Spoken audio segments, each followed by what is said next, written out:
¿Cómo están amigos? Muy buenos días o buenas tardes, buenas noches, dependiendo de a la hora que nos estén escuchando. Acá estamos nuevamente en un nuevo episodio de Inversapiens, contentos y no vamos a decir felices porque nos pueden confundir de proyecto. Sigamos así Ya, contentos, ¿no? ¿Ah? ya. ¿Cómo está Carlos, amigo mío? Bien, ¿Cómo está Carlito? bien. Estoy contento. Partimos el miércoles el entrenamiento expertos ETF. em, Después de mucho trabajo, tenemos ya casi 60 inscritos.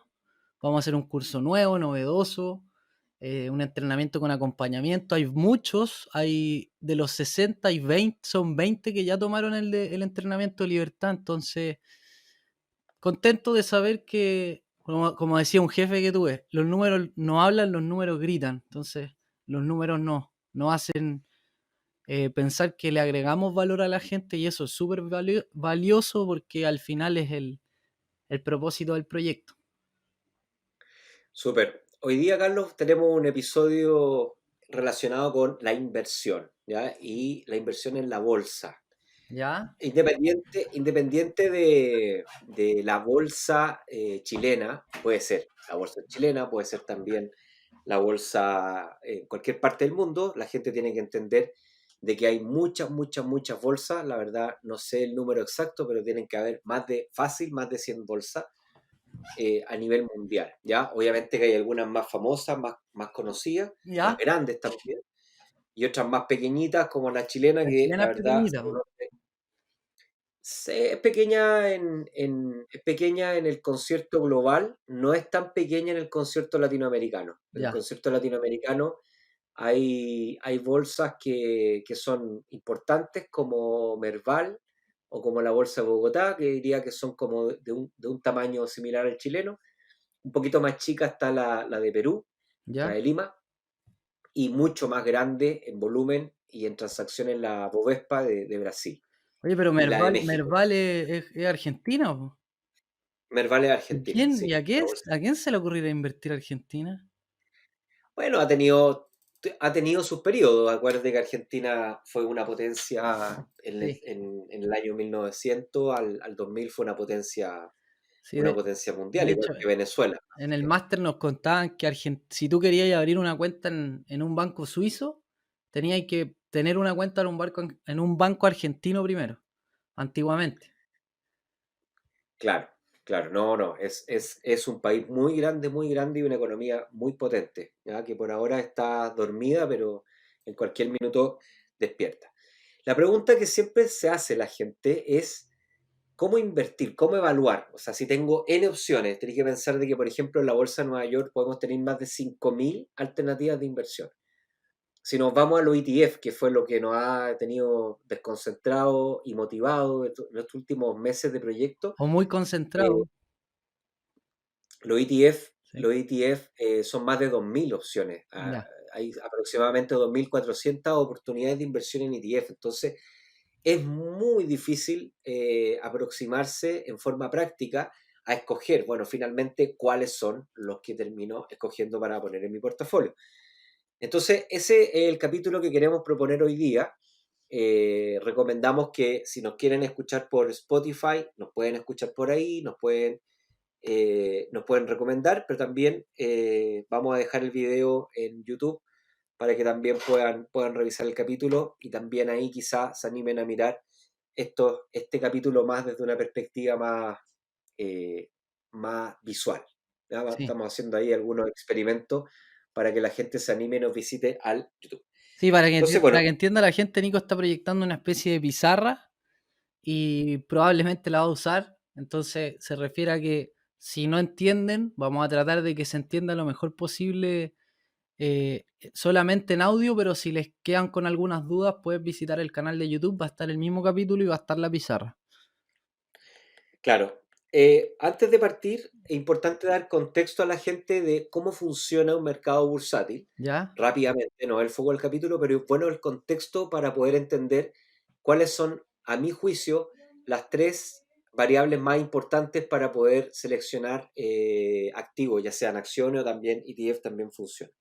¿Qué es lo que pasa con las bolsas de comercio? Las bolsas de comercio, en algunos capítulos hemos hablado de esto, se crearon ahí por el 1600, aproximadamente creo que 1607, data la primera bolsa de comercio, que es la Mm, bolsa de Ámsterdam, sí, pues, en Holanda. en Holanda. Dale. Esta fue motivada porque algunos años atrás, una familia que es muy acaudalada, La familia Bolsa, ¿o no? Algo. la familia Bolsa, ¿O sí, no? claro, No, no los era. bolseros, Ah, los eso, bolseros, sí, po, por eso. no, Ya, claro, pero los bolseros. ¿cómo? ¿Cuál era el apellido Los- de la familia? se llamaban los Van de Boers, Ah, ya. los bolseros, Es que me acordaba de la los- historia, pero sí, claro, los Van de traducido, Boers traducido, traducido. Eso que era. tienen que pensar que en esa época había los burócratas, ¿cierto? Eran personas con muchas empresas, con mucho dinero, no tanto dinero como la corona, pero sí tenían mucho dinero. Entonces, lo que hacían ellos era ostentar un estilo de vida, y ¿Ya? ellos empezaron a hacerlo invitando a las familias más poderosas, más acaudaladas, a su casa a tomar té. Y en estos té empezaron a haber ideas de inversión. Entonces, Claro, por ahí en esa época, el mayor interés era armar compañías. ¿Qué es lo que es una compañía? Era agarrar un barco con un capitán, una tripulación, pagarle para que fuera a recorrer a distintas zonas, en busca de a tesoro, buscar, ¿no? no tesoros, sino que para comercializar, Ya, ¿ya? La ruta de la seda, todas esas partes en Asia, en África, etcétera. Entonces, la gente era muy caro que una familia tuviese el dinero suficiente para poder pagar una compañía sola, y empezaron a ya, organizarse. Y ahí empezó a existir la primera forma de financiamiento a través de claro. equity, que es poner plata entre todos y ser dueños en la misma proporción. O sea, Bueno, las familias que no tenían tanto dinero, pero tenían buenos proyectos en mente, presentaban su proyecto y vendían a los inversionistas que estaban buscando oportunidades, y los inversionistas invertían en las oportunidades que creían que eran más convenientes a futuro, que se veían mejor. claro, ya se empezó a ser popular, ¿cierto? Y ¿Ya? después de los años, lo que hicieron algunos privados, no sé los nombres aquí, hay que mirar la historia, pero algunos privados se juntaron, compraron un edificio y fundaron la primera bolsa de valores. Y ahí ya el esquema cambió. Y ahora quiero explicar cómo cambió. Ahora llegaba la empresa a la bolsa, o la compañía, la- llegaba la empresa, y lo que hacía la empresa es que sacaba su escritura pública, ¿ya? Y esa escritura pública se dividía en acciones. Cada acción representaba un pedacito de la compañía.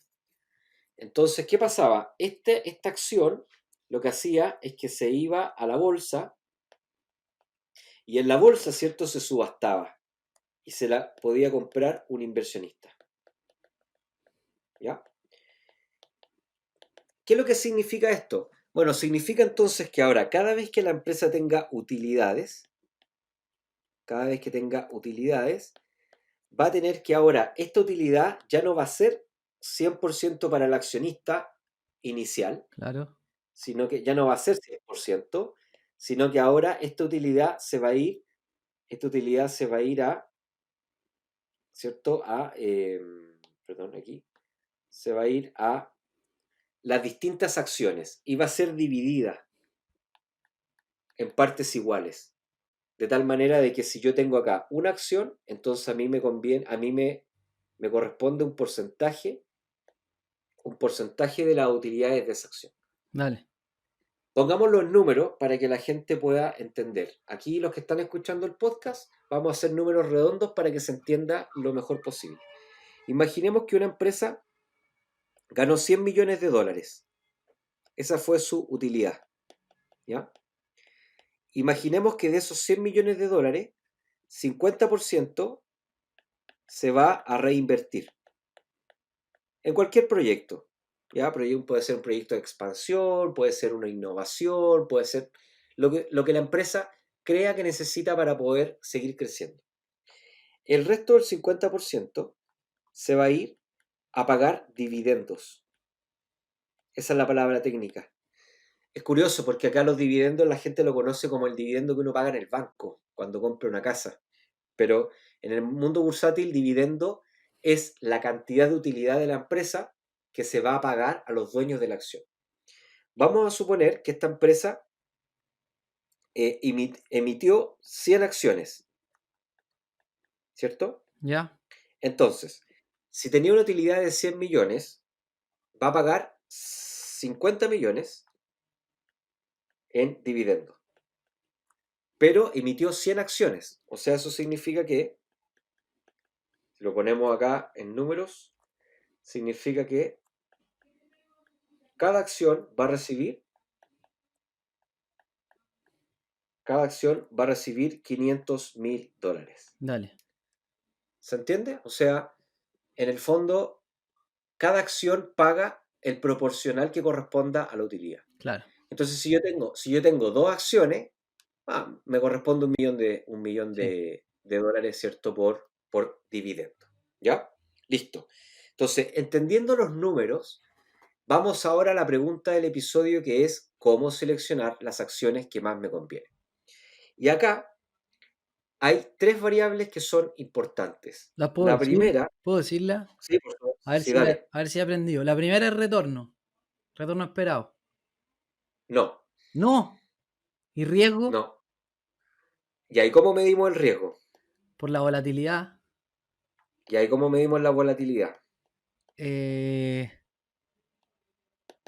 con la diferencia entre los máximos y el precio. No, no. Acá vamos a Ah, con ocupar la una desviación medida que estándar se de los llama, precios, pues. aquí vamos a ocupar una medida que se llama beta. Ya. ¿Ya? Esa es la medida de riesgo que vamos a utilizar, que es una medida de volatilidad. Hay varias Sí. medidas de volatilidad. Dentro de las que nombraste, todas esas son medidas de volatilidad, pero nosotros vamos a ocupar el beta, que es más fácil Ya. de poder trabajar. La ¿Y por segunda, qué, por qué me dijiste que retorno no? bueno, lo que pasa es que la mayor cantidad, a ver, hay que discriminar entre dos tipos de medidas. Cuando hablamos de medidas bursátiles, tenemos que primero situarnos en el hoy día y tenemos que decidir si vamos a mirar hacia el pasado o si vamos a mirar hacia el futuro, Perfecto. ¿ya? Entonces, mirar los retornos esperados es una medida del futuro y es difícil de poder operar. Se puede estudiar, se puede Se puede estimar, analizar, claro. se puede estimar, pero siempre hay un riesgo fuerte de equivocarse porque Ya. es una medida forward looking, que se llama, se mira hacia el futuro. Es mejor mirar hacia el pasado, esperando que ese pasado se repita en el futuro, ¿ya? Entonces, vamos a trabajar mirando la historia de la empresa. Ya. Listo. Entonces, siendo así, vamos a trabajar con una variable que se llama price to earning. Ya. Price to earning, ¿ya? El PE, así lo van a ver en los terminales. Una P y una E, price to earning, que nos va a indicar qué tan barata está la acción. Después les voy a explicar por qué es importante, después de ver el riesgo, evaluar si está cara o está barata. Y ahí quiero que Carlos nos cuente la historia que a mí me gusta mucho, la historia de los círculos, que es la Ah, ya. típica historia, Sí. yo me la conocía, que cuando uno llegaba a un aeropuerto, a otro país, lo primero que tenía que hacer es hablar de la bolsa con el taxista. Si el taxista te sostenía una conversación, no había que invertir en Claro. ese país porque estaba caro, ¿cierto? Sí. Bueno, después entramos ahí. Y después hacemos la última, que se llama la dividend Dividend yield. yield, que es, cierto, esa la van a ver con una D, una B y una así, dividend yield, o perdón, la van a ver así, como una D, una V y una Y, dividend yield. ¿Ya? Estas son las tres medidas que uno podría mezclar para poder seleccionar acciones o seleccionar ETF. Vamos a ver cómo Claro, funciona y una a todo una. con, todo con datos históricos, como dijiste antes, ¿cierto? Todos con datos Datos históricos. históricos. Acá lo importante es que la gente entienda que nosotros en finanzas lo que hacemos es que siempre estamos invirtiendo mirando hacia el futuro, ¿ya? No hay ni una posibilidad de que recomendemos invertir mirando hacia el pasado. No tiene sentido. Pero para poder mirar hacia el futuro de forma racional, necesitamos analizar la historia y esperar que probabilísticamente los escenarios sean similares hacia el futuro. ¿Ya? Obviamente que esto es un sistema complejo, obviamente que es impredecible, simplemente nosotros utilizamos la historia y la estadística para poder tener un punto de apoyo, pero obviamente siempre hay un componente de incertidumbre gigantesco. Oye, pero Nico, me queda una duda. Si, ¿por qué no puedo usar el precio de la acción para estimar retornos futuros? Igual estaría usando precios históricos. Bueno, eh, lo- pero tú dices el precio. Claro, o sea, sí, pues. O el retorno esperado, tengo retornos históricos. Retornos históricos mensuales o semanales o anuales. Sí, lo que pasa es que ese es el tema, que los retornos son demasiado cíclicos, entonces es muy difícil escoger mirando los retornos. Lo que uno hace es que trata de tener una aproximación estratégica, primero a nivel de riesgo, o ¿Ya? sea, con qué riesgo estoy dispuesto a lidiar. Segundo, desde una perspectiva de tratar de comprar barato para poder tener espacio, para poder absorber esta incertidumbre.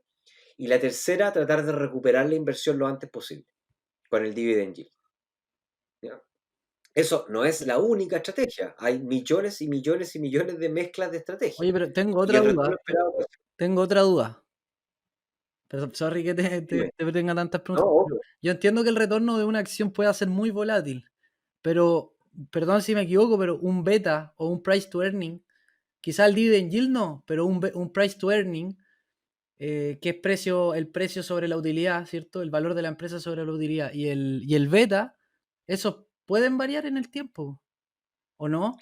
La verdad es que el beta no, o sea, sí, todo puede pasar, por supuesto, pero ¿Ya? el beta es mucho más estable. Te voy a explicar cuando expliquemos el beta, te voy a explicar por qué es más bien estable el beta en el tiempo. Ya, Tienen que haber modificaciones estructurales en la empresa para que el beta cambie. claro.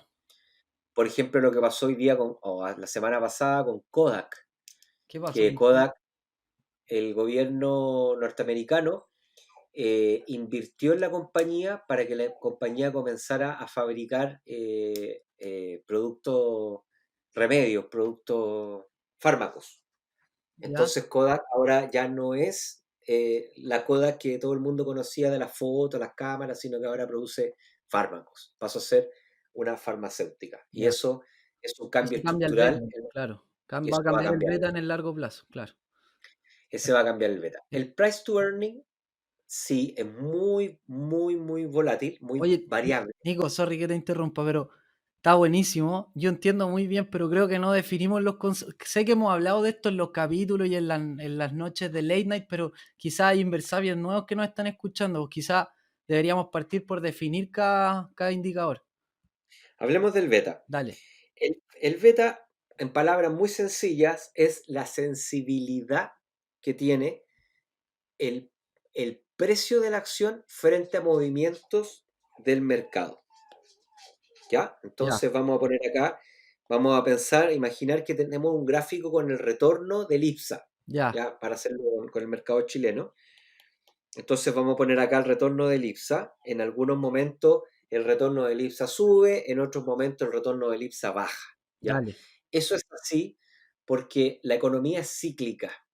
O sea, hay buenos días y hay malos días, dale. ¿ya? Y también hay buenos meses, buenos años, malos años. Después podemos, en otro capítulo, hablar de macroeconomía, pero vamos a aceptar este fenómeno así como tal cual y decir, bueno, van a haber buenos días, el IPSA sube, van a haber malos días, el IPSA baja. ¿Qué pasa? Que las acciones no se comportan igual.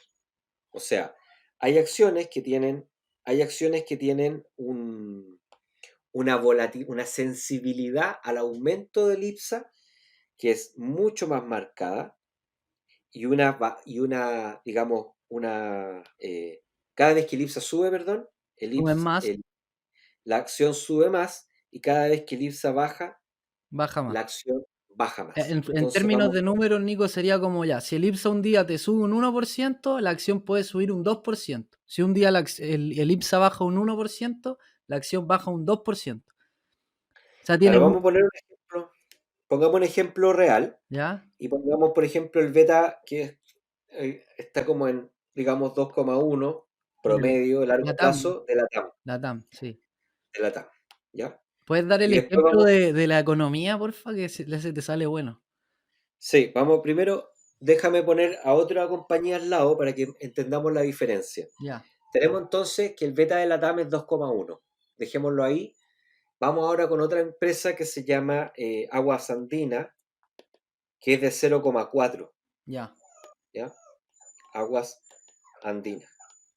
Entonces, tenemos a la TAM y tenemos a Aguas Andina, y lo que vamos a hacer entonces, Aguas Andina es menos volátil, es menos reactiva. ya. O sea, cuando sube el IPSA, la acción, la acción sube también, pero sube menos, y cuando baja, baja menos Claro, también. ya. ¿Ok? Es menos volátil. ¿Por qué la TAM tiene un 2,1 de beta y Aguas Andina tiene un 0,4? La respuesta es esencialmente, son tres factores, nada más que tres factores. El resto es chamullo. Son tres factores. El primero tiene que ver con lo que vende y, y técnicamente se conoce como la elasticidad demanda-ingreso. ¿Qué es lo que es la elasticidad demanda-ingreso? Es cómo cambian las ventas de tu negocio cuando cambia el ingreso de tu cliente. Perfecto. Entonces, fácil. Si es que la economía va mal, o sea, la gente tiene menos ingresos, lo que va a hacer es que va a dejar de viajar. Por lo tanto, las ventas de agua de Latam van a caer, pero no van a dejar de tomar agua. Claro. Así que las ventas de aguas andinas no se van a ver afectadas. Y ahí hay la primera explicación de por qué entonces cuando la economía baja, aguas andinas baja muy poco, en cambio Latam baja muchísimo. Claro. ¿Qué ocurre? Que los inversionistas, al tener las malas noticias, toman decisiones de inversión y dicen, cayó el ingreso de la economía, vamos a acomodar el portafolio y lo primero que van a hacer es que van a sacar todas las empresas a las cuales van a caer sus ventas en el futuro. Claro. Salen a vender haciendo que el precio de agua andina caiga en forma violenta. De LATAM. De la TAM, perdón. El segundo factor se llama grado de apalancamiento operacional. ¿Ya? Eh, Aquí la gente tiene que acordarse del GAO. ¿Ya? El GAO, que Pero es el grado de vaya a apalancamiento. dar el ejemplo de la grasa. Ese es bueno. Ese ejemplo es bueno. No, yo creo que se nos va a alargar el capítulo. Otro día podemos hablar de la grasa, de las pizzas. Dale, dale. Otro día hablamos de las pizzas. El GAO, para que la gente entienda, es qué tanto la empresa depende de sus costos fijos. Claro. Si la empresa tiene mucho costo fijo, obviamente que si caen sus ventas, su utilidad se va a hacer pedazo en el suelo. ¿Por qué? Porque si tengo una caída en las ventas, tengo que seguir pagando Sueldos un altos. costo Claro. fijo, sueldo alto, gasto fijo, arriendo, etc. En cambio, si es que yo tengo costos variables altos y costos fijos bajos, mi empresa es menos reactiva porque si bajan las ventas, también bajan mis costos, Claro. haciendo entonces que el efecto de la caída en las ventas se amortigüe de alguna forma. En ese ¿Ya? sentido, Nico, como una medida para mitigar riesgo, es bueno tener costos variables. O sea, claro, lo que uno enseña en la sala de clase a las personas que toman decisiones es tratar de que, yo siempre les digo, muy práctico, hágase dos preguntas antes de tomar decisiones de costo. La primera, ¿es necesario hacer lo que quiero hacer? O sea, por ejemplo, hay algunas empresas que dicen, mira, quiero abrir una tienda en un centro comercial en Concepción, por ejemplo. O sea, la primera pregunta que uno tiene que hacerse ¿es necesario hacer eso? O sea, lo podemos hacer de otra forma, podemos postergarlo, podemos, etcétera, etcétera. Si es muy necesario, pasamos a la siguiente pregunta, que es decir, ¿lo podemos hacer sin costo fijo? Así de fácil. Claro. Si usted responde esas dos cosas, entonces hágalo, porque así va a estar contratando costos fijos que realmente es muy, muy, muy necesario. Si no, siempre es bueno evitar el costo fijo. Y después tenemos un tercer factor, que es el endeudamiento. O sea, aquí, si que tú tienes mucha deuda, obviamente que vas a ser mucho más reactivo al ciclo, porque si caen tus ventas, tu utilidad va a caer, pero tú tienes que pagar tu cuota del crédito en forma fija durante todos los meses, haciendo entonces que tu resultado sea mucho más dependiente del ciclo económico, ¿ya? Entonces, estos son los tres factores que explican el beta y eso es lo que explica por qué el beta en las empresas es distinta, depende del negocio. Si tú ves aquí, Carlos, estos dos factores que son los más importantes son factores estructurales. La elasticidad de ingreso y el grado de apalancamiento operacional son factores estructurales. Ya, El único factor que puede ser táctico, que puede cambiar rápidamente, es el endeudamiento. ya, Entonces podríamos decir que el beta es una variable más bien estructural, más que volátil en el tiempo. Bien, vamos entonces a hablar ahora vamos a hablar de otra variable que te puse acá en la mesa, que fue el price to earning, ¿ya? El price to earning es una forma que nos permite ver si es que podemos comprar el precio de una acción, ver si es que está barato o está caro, ¿ya? Cuando nosotros dibujamos el precio de una acción a través del tiempo, siempre vamos a ver, ¿cierto?, una línea que tiene volatilidad, que tiene ciclos, ¿cierto?, que sube o que baja, etcétera. ya, ¿Qué es lo que pasa? Que nosotros no alcanzamos a percibir si es que la acción está barata o si la acción está cara. ya, ¿Por qué? Porque nosotros vemos el precio, pero el precio no es suficiente para saber si está barato o si está caro. O sea, puede ser que la acción esté aquí y no necesariamente que esté barata, como también puede ser que el precio esté en el peak, en el máximo histórico y no necesariamente que esté cara. No es suficiente ver el precio, ese es el primer mensaje.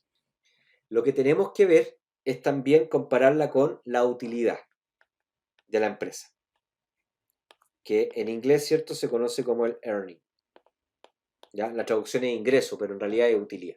ya, Entonces, ¿qué es lo que hacemos? Lo que nosotros hacemos es nuestro ejercicio y decimos, mira, el precio de la acción, o antes que eso, perdón, el, el- el precio de la acción es, qué sé yo, $100, ya, ¿ya? Y tú vas a recibir, por acción tú vas a recibir, qué sé yo, $5 por utilidad, ¿cierto? Entonces, la respuesta, si es que tomamos el $100 y lo dividimos por $5, que sería la utilidad por acción, nos va a dar por resultado un 20. ¿Sí? ¿Qué ya, significa eso? Significa entonces que tú, al comprar la acción, estás pagando 20 veces la utilidad que vas a recibir. entiendo. Ese se llama price to earning. Que también visto de otra manera es lo mismo que decir que la empresa vale 20 veces la utilidad que genera, ¿o no? También puede ser, también es Ya. una interpretación.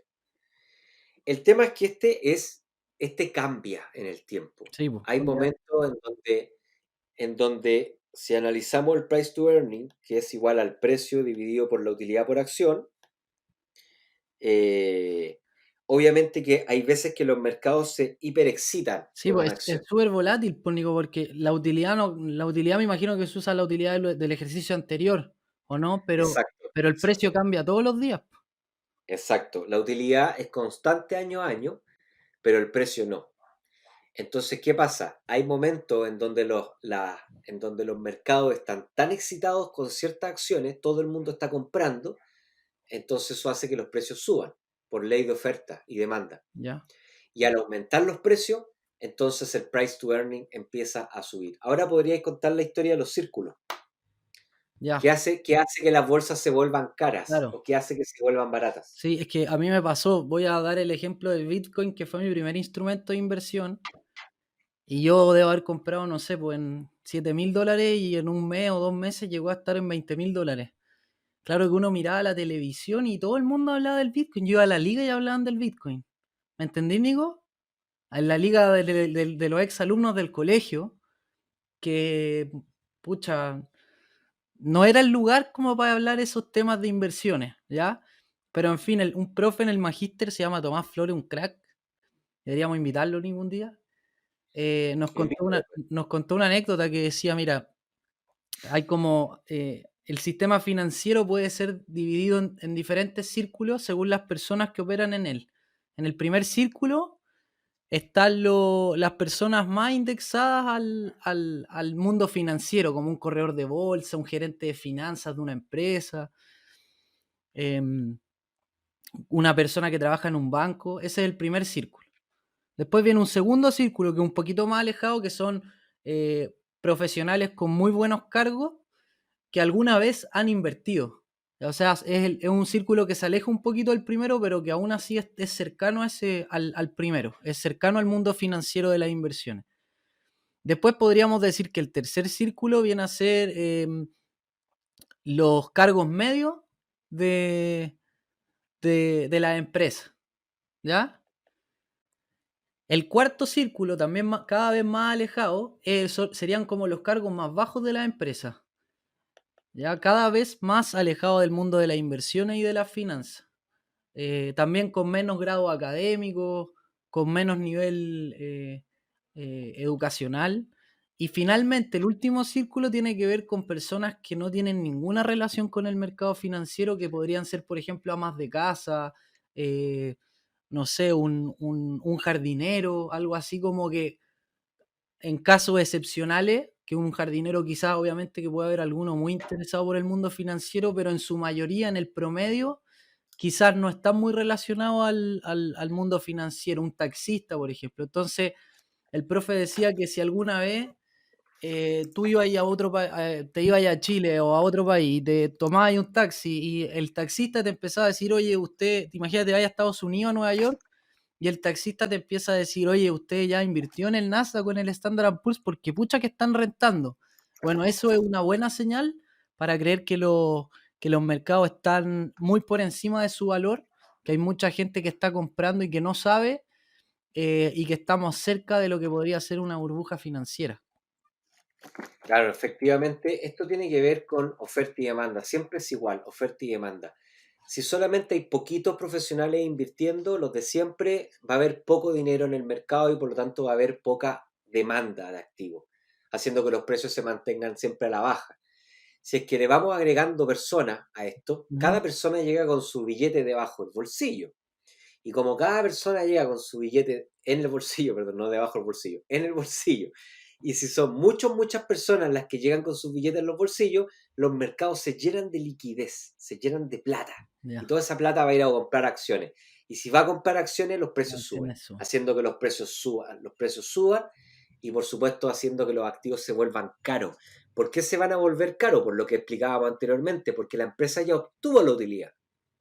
Entonces, si el precio sube, el price to earning sube, Claro, haciendo que se haga caro. claro. Entonces, ¿Se para fijan? hacerlo más claro aún, entonces, Nico, si ocurre en el caso de que los 5 círculos estén invirtiendo, lo que van a hacer es ir a comprar acciones, las acciones van a subir y el price to earning, que es P partido en E, el P va a ser mayor. O sea, el numerador va a ir creciendo y como el numerador crece a un denominador constante, entonces el price to earning sube y podríamos decir que es un momento caro para comprar el activo.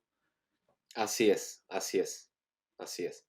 Entonces, esa es la explicación, perdón, esa es la explicación de cómo funciona el price to earning. Dale. Ahora, ¿cuál es el tema?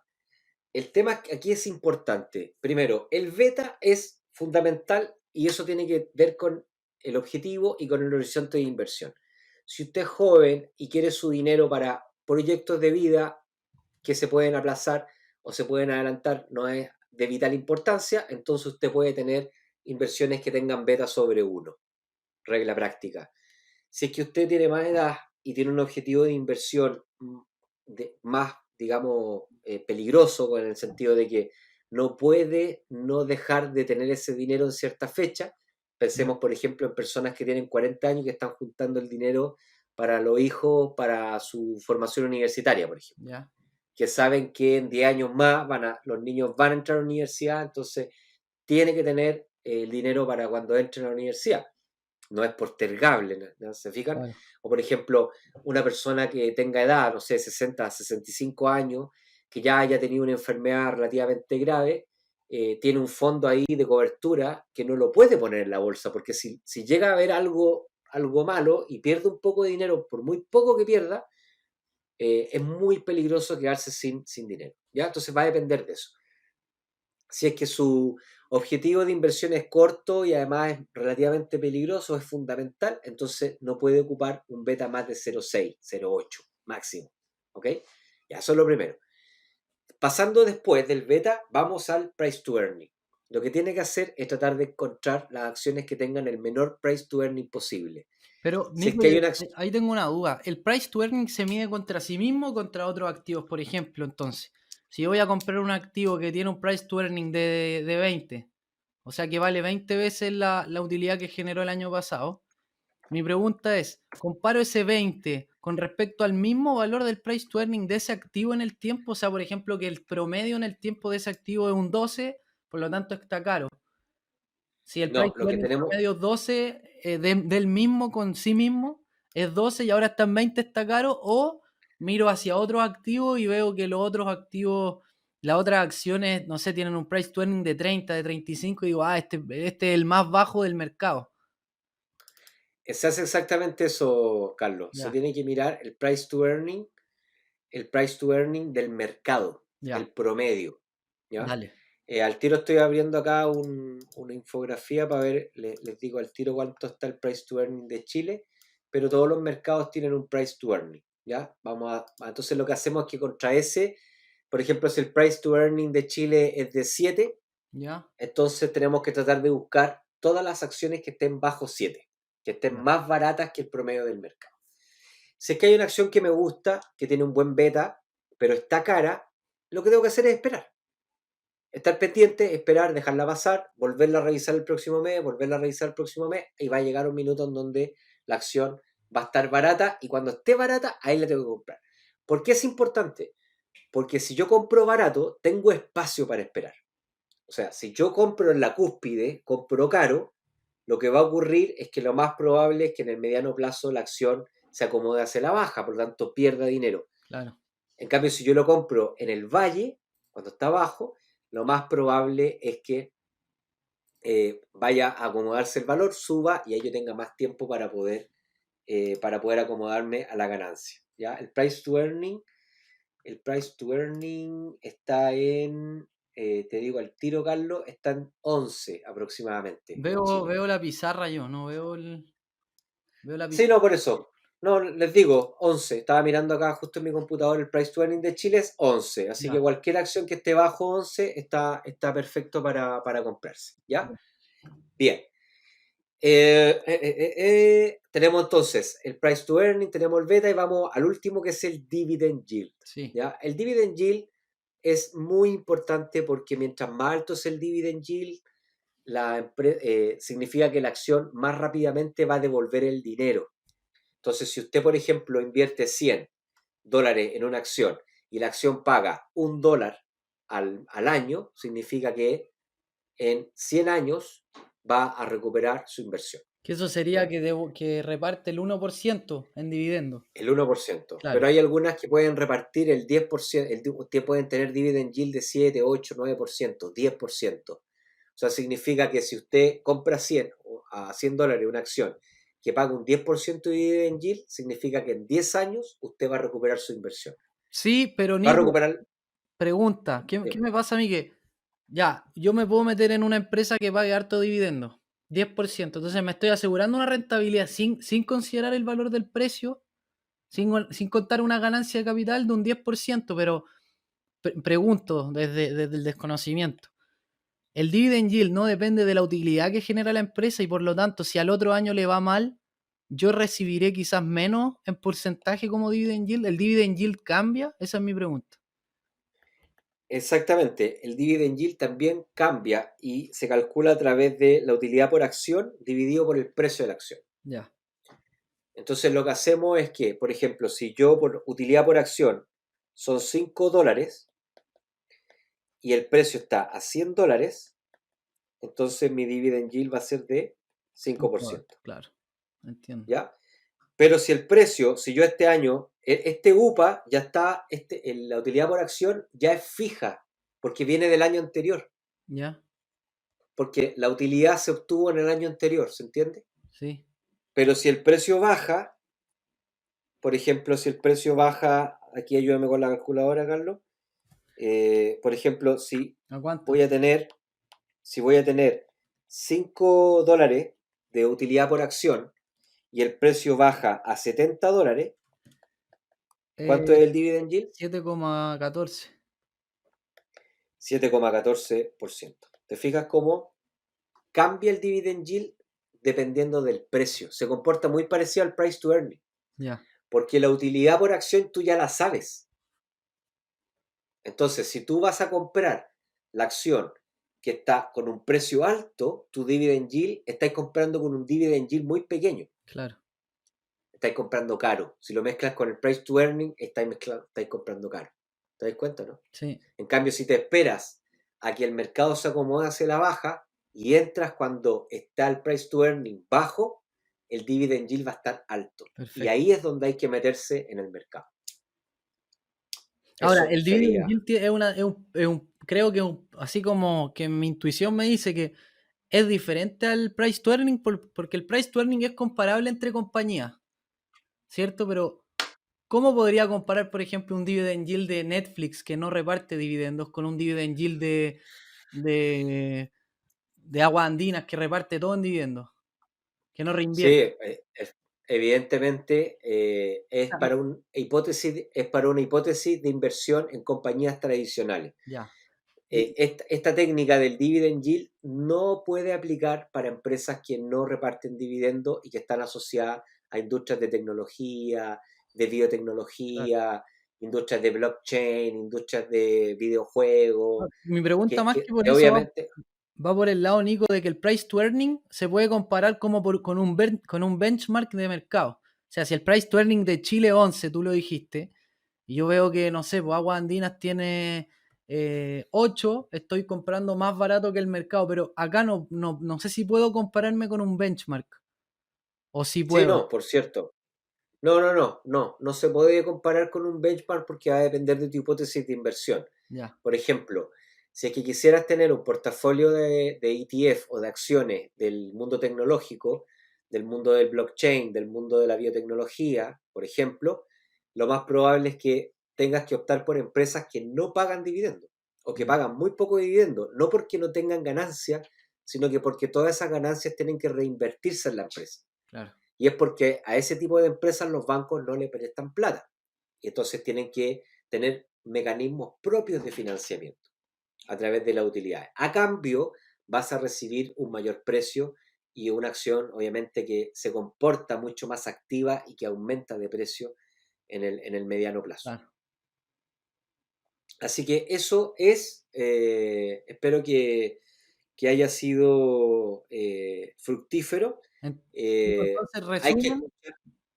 En resumen, como les decía, en resumen, es bueno tener en mente tres variables a la hora de elegir inversiones. El beta, el, el, el price to earning y el dividend yield. perfecto. ¿Ya? Va a depender, el beta es simplemente riesgo, es decir, bueno, aquí yo no puedo tomar cualquier riesgo, va a depender de mi estrategia qué riesgo tome. Sí. Una vez que cojo por beta, me voy entonces a mirar la disponibilidad y voy buscando las que estén baratas, las que estén por bajo. Y una vez que tenga las que sean más baratas, me voy a las que tengan mayor dividend yield. Ya, Y listo. Así de práctico. bacán. ¿Estamos? Sí, Listo. ¿Alguna invitación especial? invitación especial. ¿No? Tenemos un late Ahí, luego, pero todavía no tenemos y fecha. estamos, y estamos terminando, por eso. ¿Hay algunas palabras para el cierre? ¿Algún saludo? Ah, ¿No? ya, no, saludarte a ti. eh, Hola. no, ya bacán verte, bacán compartir contigo. Gracias por la clase. Hoy día probamos algo distinto, que es la pantalla en la pizarra, ¿cierto? Del iPad, para que se pague, porque sé que no se usa mucho.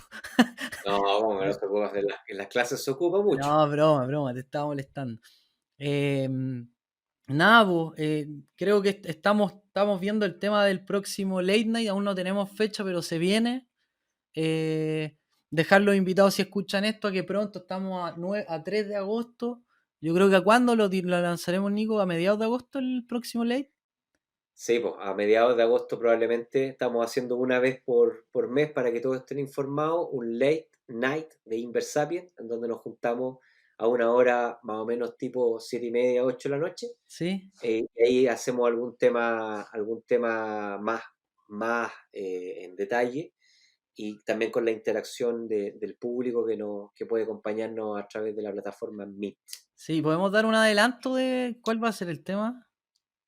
Sí, estamos trabajando en un tema en donde les vamos a demostrar que podemos aprender muchas lecciones de lo que hemos vivido en el coronavirus para aplicarlo a los mercados financieros y a nuestras inversiones. Ya, bacán. Así que les voy a mostrar cómo, con ciencia, podemos observar el comportamiento de cómo se contagia un virus y aprender cómo ese comportamiento es muy similar al contagio de un shock financiero, Perfecto. que se contagia a través del sistema financiero. Así que ahí vamos a estar hablando de Network Finance Analysis, que es como análisis de redes financieras. Oye, Nico, Así ¿y que pucha, sabéis que yo escucho Inversapien hace tiempo y nunca me entero de los late night? ¿Por qué no me entero? ¿Qué error estoy cometiendo? estoy cometiendo un error grave, grave tipo uno y tipo 2. No he metido mi correo en las listas de correo. Estamos en la página www.inversapiens.cl. Ahí usted pone su correo. Le va a llegar de regalo un curso al correo, a la comodidad de su casilla. Y obviamente nosotros también le vamos a estar avisando a través del correo todas las novedades De del Late Night Inversapien, sí. de Inversapiens y además les vamos a estar mandando contenido. Nosotros escribimos una vez a la semana, 2 veces a la semana de las cosas que vamos aprendiendo. Eh, así que nada, más que invitados a que sean parte de esa lista, ya va creciendo y estamos contentos. Y, y nada, un gusto verte, Carlos, nuevamente Sí, y mucha suerte para este mes, que va a ser un mes de harto trabajo, pero también de harto aprendizaje. Así sí, que vamos. vamos que se puede y nos vemos el siguiente miércoles en un nuevo episodio de Inversamente. Chao. Buenísimo.